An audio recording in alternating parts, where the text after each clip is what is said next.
औज़ुबिल्लाहिमिनश्शैतानिर्रजीम बिस्मिल्लाहिर्रहमानिर्रहीम। अस्सलाम वालेकुम टू ऑल ग्रुप मेंबर्स, कैसे हैं आप सब लोग? ठीक ठाक। मैं नाइला उस्मान आज हस्बे वादा आपके साथ अपना फर्स्ट लेक्चर लेकर हाजिर हूँ, जो कि है हेयर से रिलेटेड।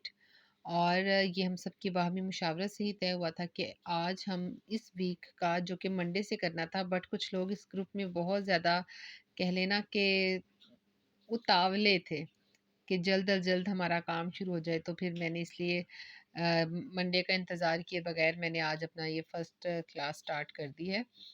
ठीक है, ताकि लोगों को ये ना लगे कि शायद हम फ़ज़ूल में इस ग्रुप में बैठे हुए हैं। तो जी, आज मोरखा 23 अप्रैल 2021 फ्राइडे, माशाल्लाह बहुत खूबसूरत दिन, माह रमज़ान के महीने में इसमें अपने ग्रुप का फर्स्ट लेक्चर जो है वो आज हम स्टार्ट करने जा रहे हैं। अल्लाह ताला से दुआ है कि अल्लाह ताला हमें इसमें बहुत कामयाबियाँ दे, कामरानियाँ दे और हम सबको एक दूसरे के काम आने की तौफीक दे। जी, तो आज जो हमने स्टार्ट करना है काम, वो है हमारा आज का टॉपिक है हेयर। ठीक है जी। अब हेयर के अंदर दो चीज़ें आती हैं।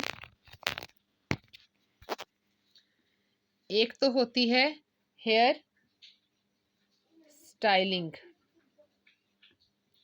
ठीक है जी, हेयर स्टाइलिंग एक हम करते हैं और एक हम करते हैं हेयर के ऊपर वर्क,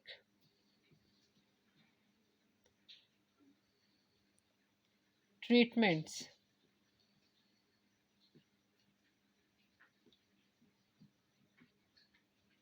कलरिंग,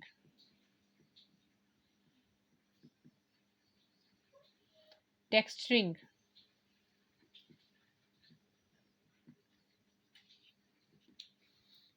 ठीक है, ये हेयर के अंदर ये दो किस्म की चीज़ें आती हैं।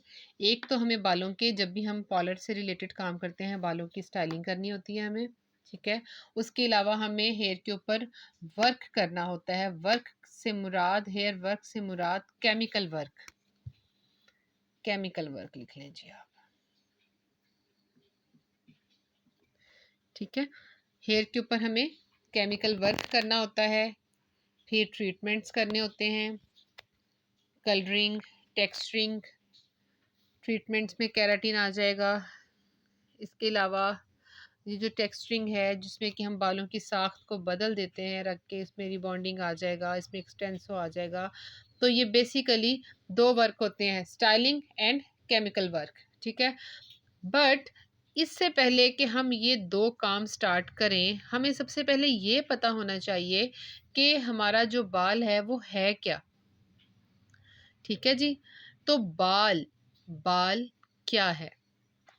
बाल जो है वो इंसानी जिल्द का एक हिस्सा है। इंसानी जिल्द की आउटर ग्रोथ होती है, जिसको कि हम बाल कहते हैं। ये किस चीज़ का बना होता है? केराटीन का। केराटीन किससे बनी होती है? हम खुराक खाते हैं मुख्तलिफ तरीके से। ठीक है, उसके अंदर प्रोटीन होती है। जब ये प्रोटीन एक जगह पे जज़ब होती रहती है और ये हार्ड हो जाती है, ठीक है, तो फिर बॉन्ड्स बनना स्टार्ट हो जाते हैं। जब बॉन्ड्स बनते हैं और एक ही जगह पे बहुत ज़्यादा बॉन्ड्स जब बन जाते हैं, तो फिर जो है वो केराटीन की सूरत इख्तियार कर जाता है और यही बॉन्ड्स जब मज़ीद आगे अपना वर्क स्टार्ट करते जाते हैं, तो मुकम्मल बाल बनता है। मुकम्मल बाल किस तरह से बनता है, अल्हम्दुलिल्लाह आज हम यहाँ से स्टार्ट करेंगे।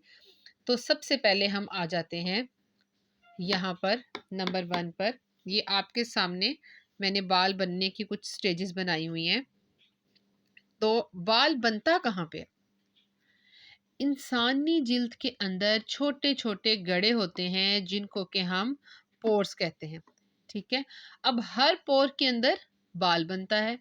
ज़रूरी नहीं है कि बाल सिर्फ हमारे सर के ऊपर ही बनता है, हमारे पूरे जिस्म के ऊपर बनता है। सिर्फ इंसानों के बाल नहीं होते, जानवरों के भी, परिंदों के भी, सबके बाल होते हैं। ठीक है, तो अब ये बाल किस तरह से वजूद में आता है, ये मैं आपको बताती हूँ। बाल जो है, ये जो गड़ा होता है इंसानी जिल्द का, इसके अंदर एक मादा पाया जाता है, जिसको कि हम कहते हैं पेपिला, क्या कहते हैं इसको? पेपिला। इंसानी पोर्स के अंदर जो मादा पाया जाता है उसको कहते हैं हम पेपिला। ठीक हो गया, समझ आ गई?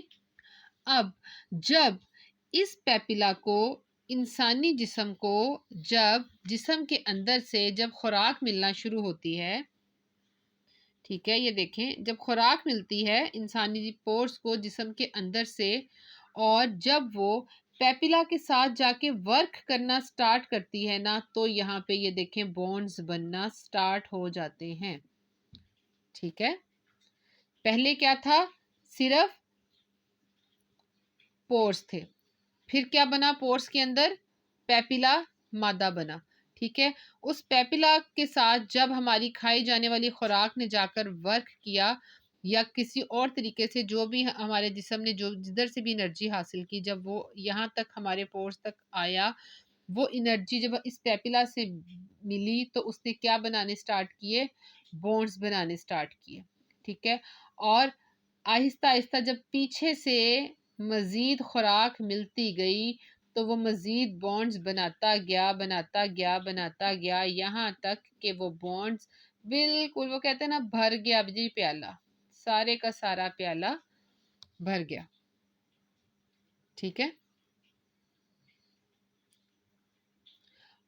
अच्छा जी, अब जब प्याला भर गया तो फिर वो बाहर भी उछलता है। अब जो जो मवाद अभी तक पोर्स के अंदर था वो बाहर निकल आया। ठीक है, अब हम ज़रा वापस चलते हैं यहीं पर। अब मैं आपको बताती हूँ बालों के बनने की स्टेजेस। ये हैं जी पोर।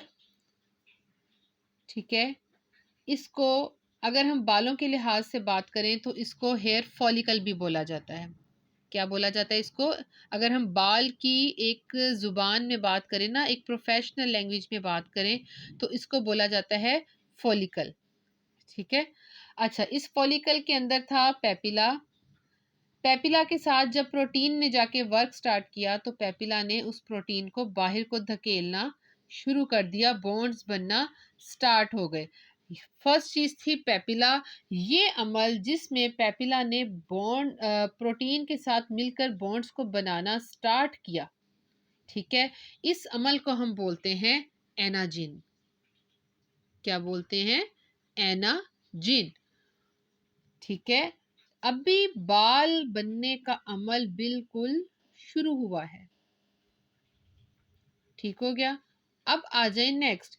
अब ये बॉन्ड्स पीछे से बालों को मजीद खुराक मिलती गई, मिलती गई, मिलती गई, और जो है यहाँ तक कि बॉन्ड्स आपस में जुड़ जुड़ के अब कहाँ तक पहुंच चुके हैं जी? अब वो बिल्कुल इंसानी जिल्द की आउटर जो उसकी सतह है वहां तक वो पहुंच चुके हैं। ठीक है, ये जो अमल, जिस अमल में कि बाल यहाँ तक पहुंच जाता है कि अब वो गड़े के अंदर भी नहीं है और इंसानी जिल्द के बाहर भी नहीं है। ठीक है, जब वो बिल्कुल रूट्स को टच करता है, उस ये जो बाल की ये उम्र होती है, इसको हम कहते हैं कैटाजिन। क्या बोलते हैं? कैटाजिन। इस फॉलिकल के अंदर था पेपिला। पेपिला ने मिलके केराटिन के साथ बॉन्ड्स बनाना स्टार्ट किए केराटिन के, और इस स्टेज को हम कहते हैं एनाजिन। जब यही अमल चलता रहा और यहाँ पे जो है वो मवाद बनता गया, यहाँ तक कि वो इस स्टेज पर पहुंच गया, तो इस स्टेज को हम कहते हैं कैटाजिन। ठीक है, अब जब बर्तन भर जाता है तो फिर वो बाहर भी छलकता है। ठीक हो गया, अब ये जो बाल जो बिल्कुल बिल्कुल अभी ताजा ताजा रूट्स के अंदर से निकला ही है बाहर, रूट्स के अंदर से अभी जो बाल ताजा ताजा निकला ही है, इस बाल को कहा जाता है टेलोजिन। इस बाल को क्या कहा जाता है? टेलोजिन। ठीक है, और इसके बाद अब मजीद पीछे से वर्क होता जा रहा है, होता जा रहा है, और जो हमारा बाल है वो आगे बढ़ता जा रहा है, बढ़ता जा रहा है, बढ़ता जा रहा है। समझ आई? बढ़ते बढ़ते यहाँ तक कि जिस तरह से हर चीज़ को फ़ना है, इसी तरह से एक दिन वो आता है कि नीचे से बालों के जो है बाल झड़ना शुरू हो जाता है। बाल जो है नीचे से झड़ना शुरू हो जाता है और वो स्टेज वो स्टेज जिस पे जाके के बाल जो है वो ख़त्म होना शुरू हो जाता है, बाल झड़ना शुरू हो जाता है, उस स्टेज को बोलते हैं ऑक्सीजन। उस स्टेज को क्या बोलते हैं? ऑक्सीजन। समझ आई आप सब लोगों को? मैं दोबारा से इसको फिर से रिपीट करती हूँ। बाल क्या है? बाल हमारे जिल्द के अंदर एक गड़े में बनता है जिसको के हेयर फॉलिकल बोलते हैं। इस हेयर फॉलिकल के अंदर एक मादा होता है जिसको पैपिला कहा जाता है। इस पैपिला के साथ जब हमारी खाए जाने वाली खुराक या दूसरे अनासिर जब वर्क करते हैं तो वहाँ पे बॉन्ड्स बनना स्टार्ट हो जाते हैं और ये जब बॉन्ड्स बनना स्टार्ट हो जाते हैं इस समल को कहा जाता है एनाजिन। ठीक है। और जब ये जो अमल है ये बढ़ता जाता है यहाँ तक कि ये बाल बिल्कुल रूट्स तक पहुंच जाता है। अभी रूट के बाहर आया नहीं है, वहां तक पहुंच गया है। ठीक है। तो उस अमल को क्या कहते हैं हम? कैटाजिन। बाल की उस उम्र को हम कहते हैं कैटाजिन। और नंबर 4 पे अब जबकि वो बाहर आ चुका है, जबकि बाल की पैदाइश हो चुकी है, अब जबकि बाल बाहर आ चुका है, तो उस जो स्टेज है बाल की उस उम्र को हम बोलेंगे टेलोजिन। और इसके बाद बाहर आने के बाद बाल बढ़ता गया, बढ़ता गया, बढ़ता गया और एक दिन इस दुनिया की हर चीज़ की फना की तरह कुछ अरसे बाद यही बाल जो हैं वो झड़ना शुरू हो जाते हैं और झड़ने झड़ने की वजह से आहिस्ता आहिस्ता करके ये बाल ख़त्म हो जाता है। और बाल के इस चीज़ को जबकि बाल ख़त्म होने की स्टेज पे आ जाता है, उम्र पे आ जाता है, बाल की इस उम्र को कहा जाता है ऑक्सीजन। मैंने आपको बाल की पैदाइश की शुरुआत से लेके बाल के इख्तिताम तक की उसकी सारी स्टेजेस, पेपिला जिसने के बाल जो कि मेन सबब बना बाल बनने का, पेपिला के साथ वर्क किया प्रोटीन ने, केराटीन ने, यहाँ तक कि बाल की सूरत बन गई एनाजिन।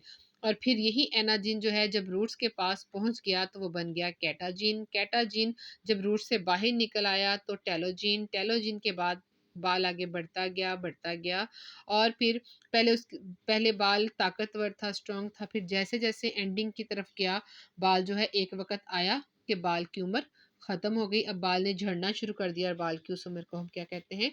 ऑक्सीजन।